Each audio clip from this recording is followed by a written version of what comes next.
Hi guys, யூடியூப்பில் நான் ஒரு வீடியோ அப்லோட் பண்ணேன். My TNPSC study பிளான்னு.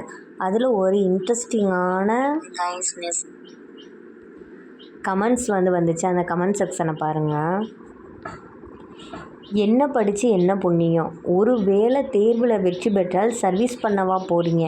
காசு காசு காசு காசு காசு காசுன்னு லஞ்ச பிச்சை எடுத்து மொத்தமும் அரசு ஊழியர்கள் இந்நாட்டுக்கு பீடை. இந்நாட்டின் முன்னேற்றத்திற்கு பெரிய தடை. எவ்வளவு கொடுத்தாலும் பத்தாது, தின்னுட்டு மறுபடியும் பத்தாதுன்னே போராடுவானுங்க. பேராசை பிடிச்ச அற்பகுணம் கொண்ட சுயநல பிராணிகள். இந்நாட்டின் குறிப்பாக தமிழக அரசு ஊழியர்கள் இந்நாட்டுக்கும் ஏழை நடுத்தர வர்க்கத்திற்கும் சாபக்கேடு.